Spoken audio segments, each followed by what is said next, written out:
จะเก็บความทรงจำเก่าๆจะจดจำเรื่องราวของเราจะเก็บมันไว้ในหัวใจไม่ลื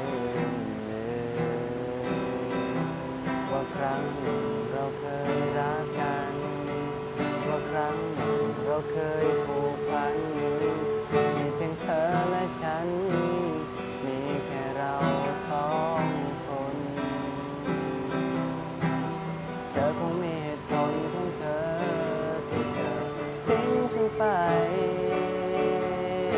ฉันพร้อมจะยอมหลีกทางจะไม่โกรธเธอเลยต่อไปนี้เมื่อเธอไม่มีฉันแล้วให้เธอดูแลตัวเองให้ดีๆอย่าให้ใครมาทำร้ายเธอส่วน